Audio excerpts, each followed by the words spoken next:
ફીટલ movement એટલે કે બાળકનું માતાના પેટમાં હલનચલન. આ દરેક પ્રેગ્નન્ટ લેડીને પૂરા 9 મહિના સુધી સતત ચિંતાનો વિષય ગણી શકાય એવો આ પ્રશ્ન છે.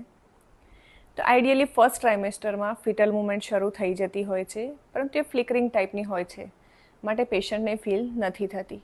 તમે સોનોગ્રાફીના સ્કેનમાં એ મૂવમેન્ટને જોઈ શકો છો, પરંતુ 18થી 24 અઠવાડિયાની વચ્ચે એટલે કે 5th મંથ અડધો થાય કે 6 મંથની શરૂઆતમાં કોઈ પણ પેશન્ટને એ બાળકની મૂવમેન્ટ ફીલ થતી હોય છે.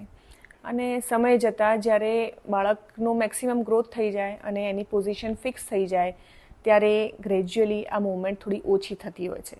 પરંતુ પ્રેગ્નન્સી દરમિયાન ક્યારેક એવું થતું હોય છે કે સડનલી બાળકની મૂવમેન્ટ ઓછી થઈ જતી હોય છે, ત્યારે પેશન્ટ અને એના ફેમિલીવાળા એકદમ પેનિક થઈ જતા હોય છે, ગભરાઈ જતા હોય છે.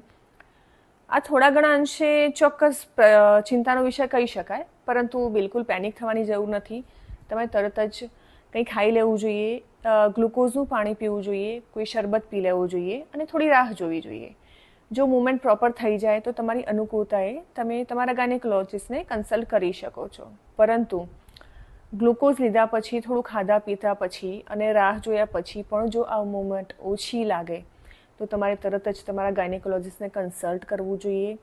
આઈડિયલી બાળકની મૂવમેન્ટ એ બાળકની આજુબાજુના પાણી અને એને પહોંચતા લોહીના પ્રવાહ પર આધાર રાખે છે.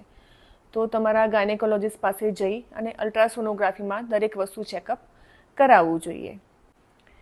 જો આપને પણ આપની પ્રેગ્નન્સીના રિલેટેડ, બાળકની મૂવમેન્ટના રિલેટેડ કે તમારા 9 મહિના દરમિયાન પણ કોઈ જો મૂંઝવતો પ્રશ્ન હોય તો મને કોમેન્ટ સેક્શનમાં ચોક્કસ જણાવી શકો છો, જેથી આપણે હવે પછીના સેશનમાં એ પ્રશ્નનું ડિસ્કશન કરી શકીએ.